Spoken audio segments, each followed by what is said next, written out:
She died, flatlined.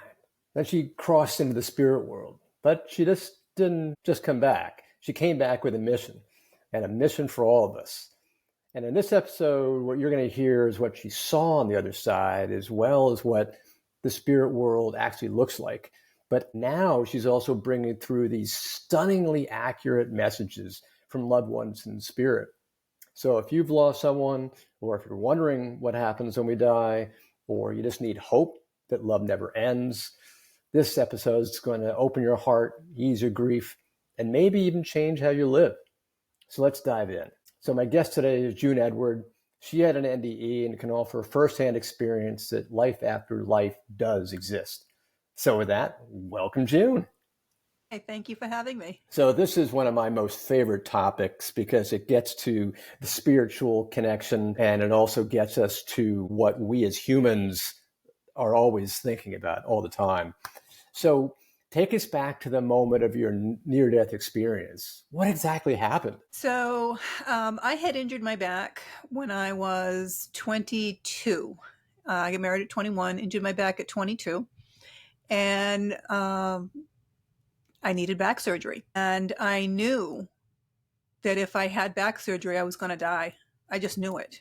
And I put it off for as long as I could. I had 2 pregnancies. I was in bed for the last 3 or 4 months of both of them. And it got to the point that the doctor said, if you want any more kids, then you're going to have the back surgery because, the disc is just going to explode. And I knew I wanted to have more children. So even though I knew I was going to die, it's like, what do? I want to have more children. That was my larger calling.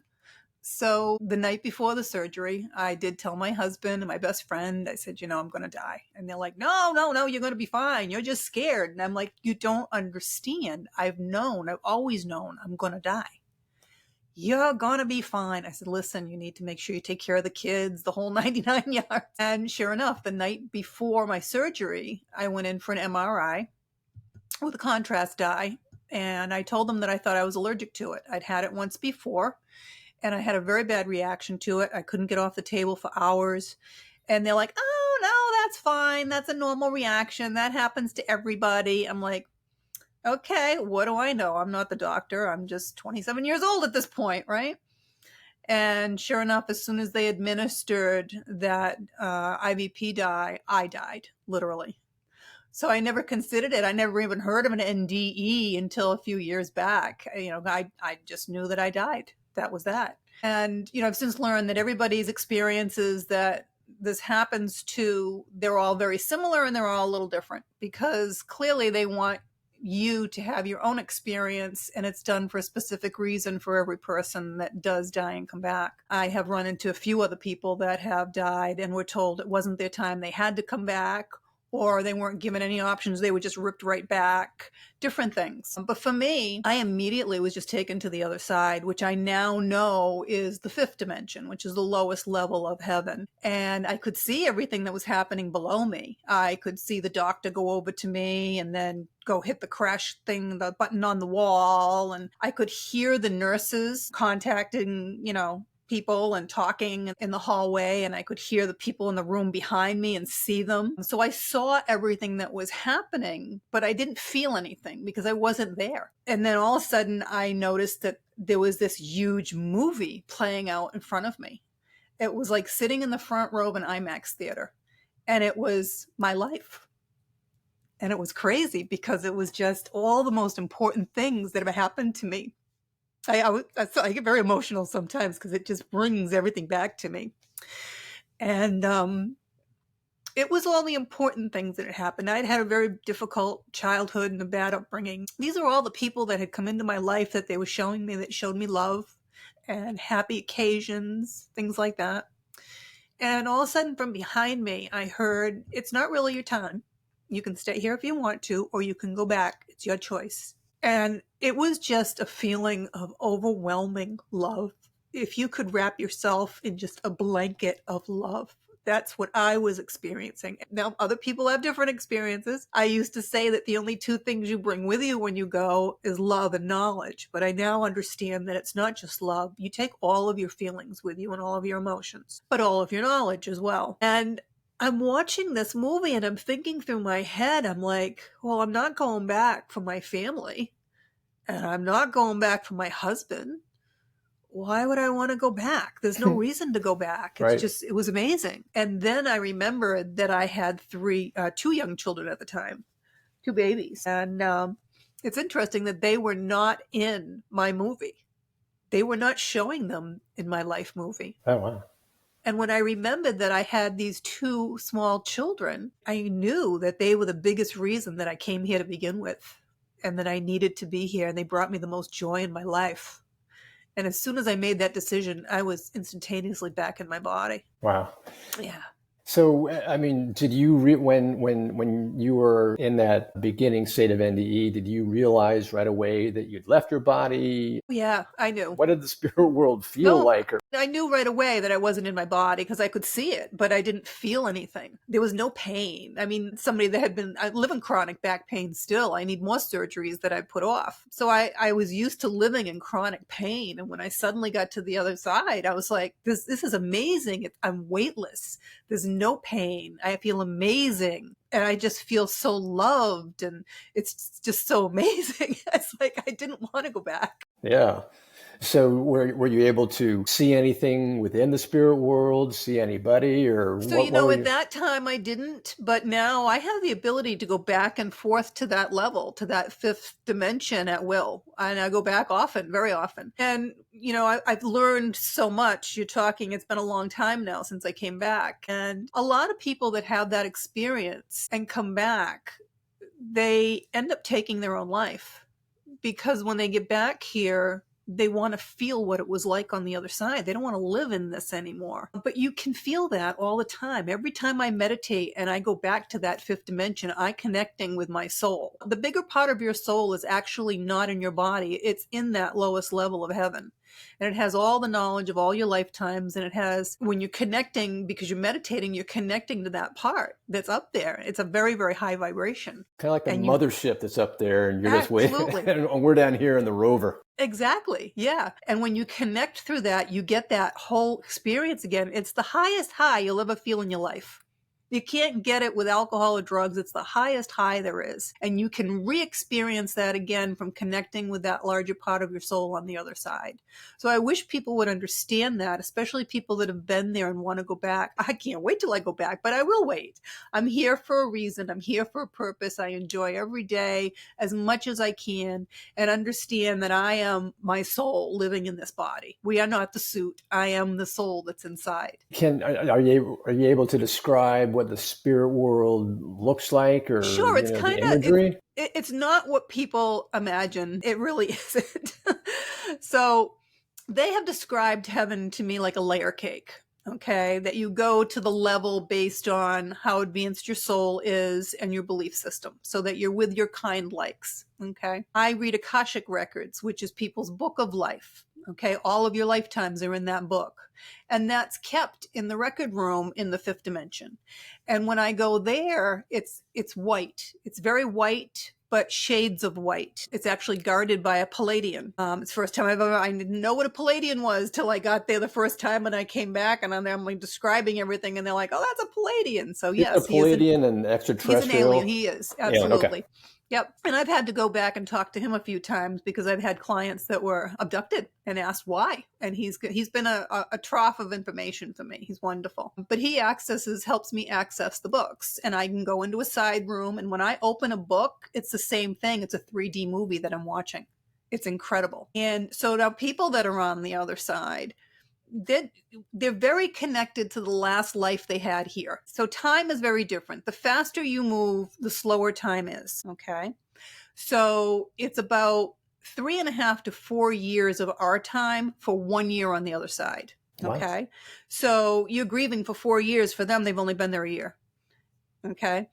And when you're grieving, you leave them stuck. They're going to be stuck to you, grieving because you're grieving and not really doing the things they want to do on the other side. It's kind of like that heavy energy that kind of holds them back. And but they're very involved and very connected still to the life they had here, to the people that were here, to the things they enjoyed doing in their last lifetime, all of those things. So, for instance, my father never golfed a day in his life.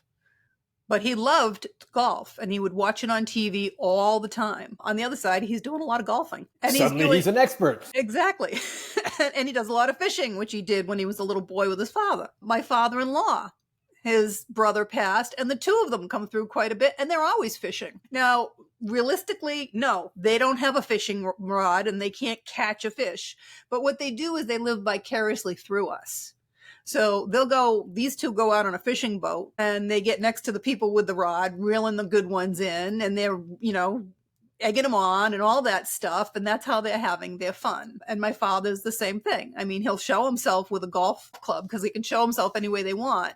But realistically, he's not hitting the ball. He's out there with somebody, that's doing it and playing right beside them and living vicariously through them. So he's getting that feeling without actually doing. And they used to say, set an empty dinner plate at your table and they'll come join you, right? And they will. And again, because they live vicariously through you, as you're sitting there enjoying your prime rib or your turkey or whatever it is, they're sitting there going, oh man, I remember how good that gravy used to taste and how, that's what they're doing and they're enjoying it through you. And quite literally, anytime you think of someone or talk about them, they show up immediately, every single time.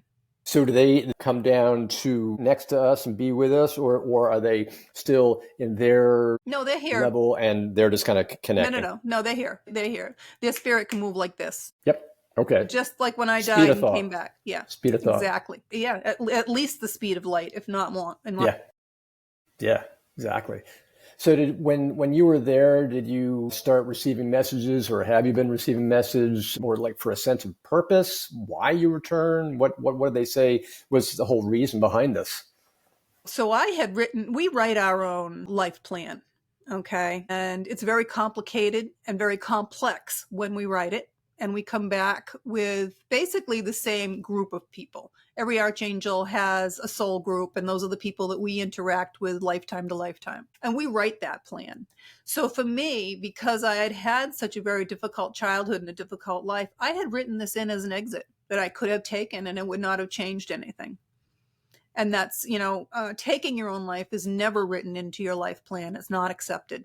You've messed up everything at that point, and the angels have to come in and scurry to fix everything. But you can write an early exit in that you can choose to take. Okay. So is there something you think that the spirit world wants us to understand about our life and why we're here and what we're doing? So they do. First of all, one of the biggest things is they want everyone to learn how to connect to your own soul, because this is not who you are. You are the soul that's inside this suit. It's just like if anybody's seen Avatar, okay, it's a beautiful representation of it, because you go to sleep at night and more of your soul wanders around, goes to visit and everything else, right? Just a small piece stays in your body. And when you get up in the morning, the rest of your soul comes back. You're in this body and you're playing a role just like in a movie. This is what it is. That's amazing. And you came here for a bunch of different reasons. I mean, you came here to pay back your karmic debts, just like my book, All's Fair in Love and Karma. You create karma in the lifetime you're in. If you do something to someone else and you don't make amends and you don't have remorse, now you owe them a karmic debt. And that's not a bad thing. If someone stole money from you, they're not going to just come back in the next lifetime and steal money from you. They'll probably come back and be your boss and teach you how money works. Yeah. Because it's money always is got to be currency. a balance, right? Isn't karma always just like there's a balance? Well, everything in the universe always has to stay in balance. But karma is always there. Everything that's always happening is always working for your highest and best.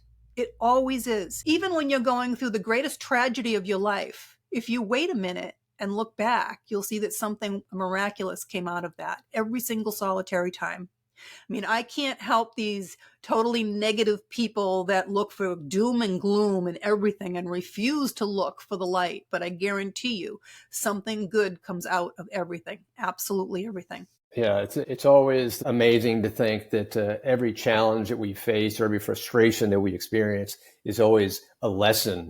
It is. I say like, it. I've been told before. It's like, you're all about lessons. Everything's a lesson. I'm like, it is. It truly is. And until you learn that lesson, you're going to keep repeating it. I tell people the universe offers you options, door 1, 2, and 3. You take door 1, you go through it, you get married, you have kids, you get divorced. Where are you going to be? In front of door 1, 2, and 3. Most people are creatures of habit. They're going to take door one again, get married, have more kids, get divorced, be in front of door 1, 2, and 3. If you learn the lesson you're supposed to learn, you're not taking door 1 anymore. You're going to take door 2 or door 3. Is And it there could a, still end in divorce, but it's not going to be for that reason. I think the big question always becomes, is there a way we can figure out what our lessons are supposed to be so that we can learn them? Absolutely. That's the reason that I wrote the book. I actually made I have a 7-week program that's an online program that I've put hundreds and hundreds of people through. I used to be just focusing on people that were having problems in their relationships or getting divorced, and now it's people that want to improve their businesses or just improve their life. But the result of the program, which I didn't know when I created it because it was divinely created, teaches you the 5 lessons you have to learn. And everybody has to learn those lessons for their soul to advance on the other side. Interesting. So after your NDE, you began to really expand your ability to communicate. So I guess, when did you first really realize that you were able to communicate so well, go back and forth so well? And was there something that emerged all of a sudden? I was very psychic as a child. I was also a medium as a child, but didn't have a clue. I would wake up in the morning and there'd be people around my bed. It was very frightening. I would see people that weren't there, and I thought other people saw them as well. And, when I got to school age, I would tell everybody what was going to happen before it happened, and you get labeled a freak real quick. So I blocked it as much as I could. And after I died, you would think that that would have been it. But I still had a lot of fear. So understand that as a human, we're in this body, we have brains in our heads. Your brain is a computer that helps you process all the information that you have, but it has a very specific job. Your brain's job is to protect you. And how does it do that? It does it by creating fear. Well, the opposite of love is not hate. The opposite of love is fear. Okay. And when you're living in fear, you cannot connect to your soul. You cannot do that. So I was in fear for a long time. Even after I died, took a long time to process that. That's so out of the ordinary, right? It's like let's say an alien walked in your house today and had a full blown conversation with you, right? And walked out the door, you'd be sitting there going, "Oh, what the hell just happened? I must be going crazy, right? This can't be real, right?" And then I was going through a lot about 12 years ago, going through a divorce and everything, and I went to have some Reiki done, which is energy work. And she recommended I start meditating. And like every one of my students says, I can't meditate. I can't shut my brain off that long. Right. That can't happen, right? And the first time that I tried to meditate, you're always connecting. You're always connecting. That was it. It's like they kicked the doors open and on the other side, and they're like, "She's ready." And I couldn't shut it off. I was going nuts again. I'm waking up in the morning. There's people around my bed. Every person that I was working as a medical esthetician, every person I touched, I knew everything there was to know about them. I'm freaking out. They're freaking out. I'm like, it's like the portal reopened. Big time. And I didn't know how to turn it off. And I was calling everybody I could find. They're like, "I don't know how to do that. I don't know how to fix that. I don't know what to do." I'm like, "You're a medium." I'm like, "I can't do that." I'm like, so it's the old adage that when the student is ready, the teacher will appear. And they brought me 2 wonderful teachers who helped me along. And then the rest of my education comes from the other side. They're constantly educating me. So I've spent a long time and a long process in my education and learning. One of the questions I always get, and I'd love to hear your perspective on this, is so many people ask, so how am I going to know that it's really coming from spirit and it's not my imagination? So how do you know when it's real versus your own imagination? There's a difference between I know and I think. When you say I think, it's coming from your brain. When you know, and everyone's had something happen in their life that they just know, I'm supposed to do this. And they don't think through, they don't have to think it through. They just know, they do it. And it works out 100% of the time. 100% of the time, that's your soul putting you on your path.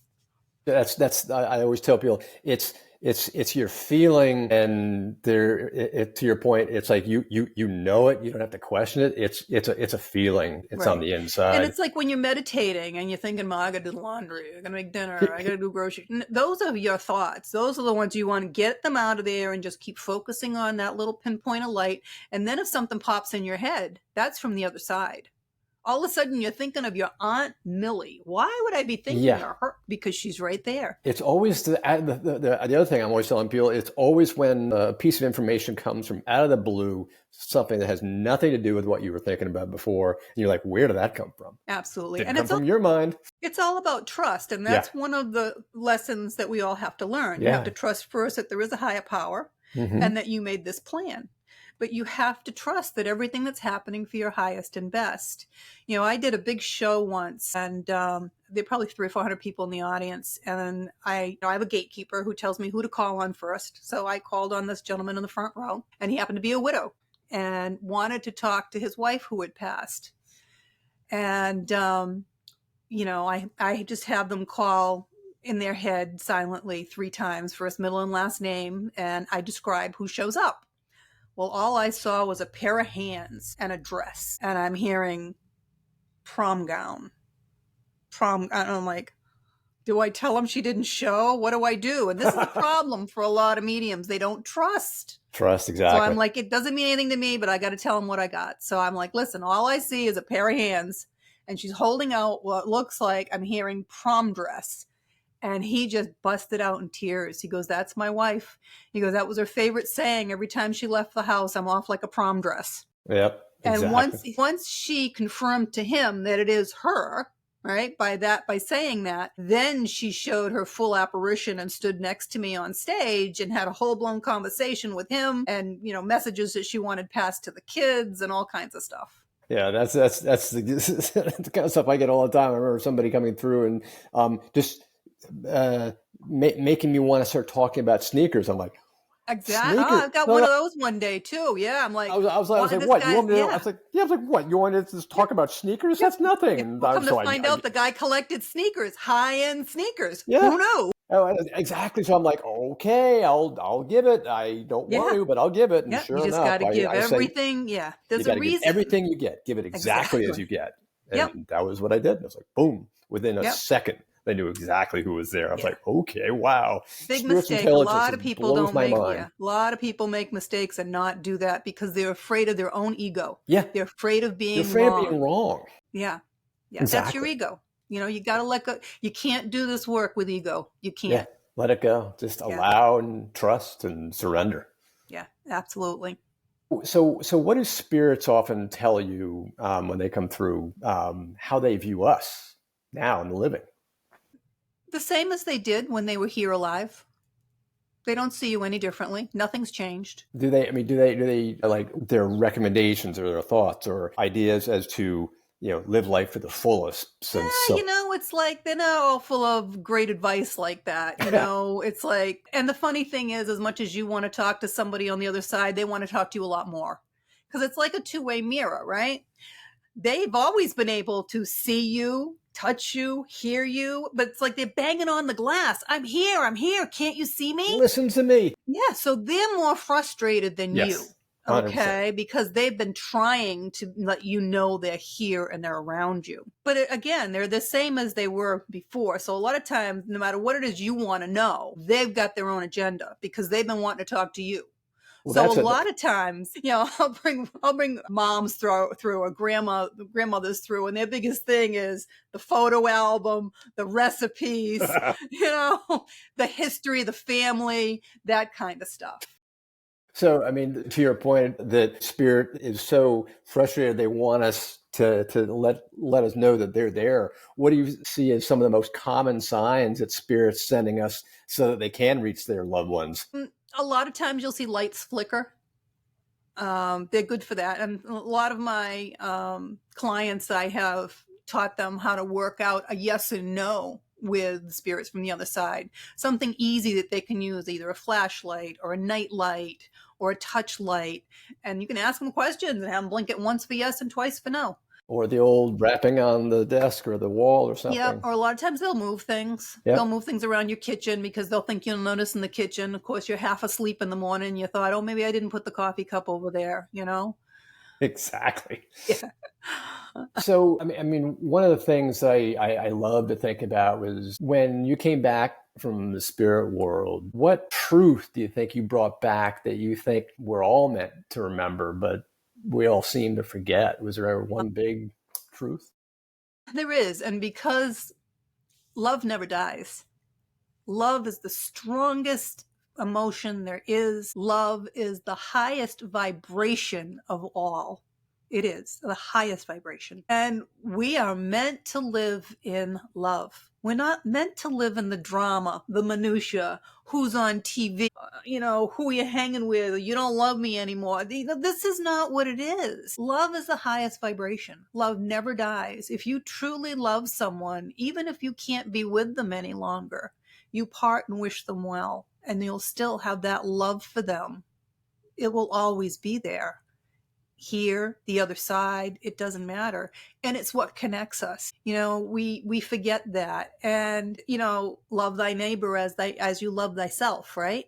Too many people don't love themselves, and you have to love yourself first. That's where it starts. Exactly. And then, it's like anything else. You have to learn to put yourself first. It's not selfish. It's not narcissistic. It's about self-worth. It's where everything else comes from. And when you can do that and have your own happiness and be happy and have that high vibration and that vibration of love, it just ping pongs back and forth, and you'll start bringing everybody else in your life that's on that vibration, and life becomes amazing. Yeah. It truly does. And that's another thing is that when you begin to love yourself, you express higher vibrations, higher loving energy to all those around you, and like a ripple that spreads out in a pond. And kind lights attract. Yeah, you're illuminating magnets. everybody. We're magnets. We're always either attracting or repelling at any given time.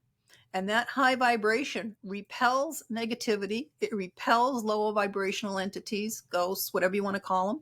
And it attracts higher vibrational entities. It attracts angels. It attracts guides from the other side. It attracts everything that you've always wanted in your life starts coming to you. It's just incredible. Yeah, that's that. So you could also say that manifestation is all about high vibration. Enhanced by self-love. Well, this is how the law of attraction works. But again, to your point that everything in the universe has to stay in balance, people don't maintain the law of attraction because they don't understand how to balance their energy. And that's one of the other big things that I teach, because it's not the easiest thing in the world to do. It's very difficult. Even the students that have gone through my program, they're allowed lifetime access because 2 years down the road, all of a sudden they're out of balance and their vibration lowers again. You got to go back in and remember, you have to get that vibration high and balance it to maintain that law of attraction, to maintain that incredible life of the universe bringing you everything you want and desire. Yeah, and that's so it's true. Like Christmas every day. It's so crazy. The stuff that I could tell you would just blow your mind. You wouldn't believe it. It's just amazing. That'd be great. And I think that's the commonality that everybody brings back from an NDE is like it's. Not only is it that joy and bliss and divine unconditional love that everybody has, but it's that endless joy that you are wrapped in the entire time. And it's being grateful. It's looking at the positive side of things, not the negativity. Absolutely.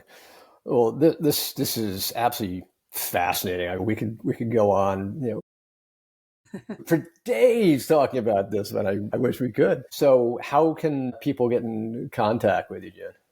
They can go right to my website, juneedward.com. I make it nice and easy. You can contact me through there. You can purchase my books through there. There's links. There's lots and lots of videos and interviews. You can book an appointment with me, all kinds of great things. Fantastic. Well, great. Well, thank you so much, June. This has been wonderful. Thank you for having me. Anytime I can spread the love, I love to do that. Great. Wonderful, everybody. Thank you for joining us again today. So if this conversation touched your heart or opened up your mind, I'd love to hear what stood out with you, the most. So drop us a comment. And if you've ever felt a sign or a presence or a moment where you knew your loved one was near, kind of what we were talking about today, also share that in the comments, because you never know who it might comfort or inspire. And if this episode resonated, be sure to like and subscribe so you don't miss future conversations like this. And if you want to take the next step in connecting with spirit, head over to montclairmedium.com/free-meditation and download my free guided meditation. It's designed to help you raise your vibration, kind of what we were just talking about today. Open the doorway to spirit and your own higher self, just what we were talking about today.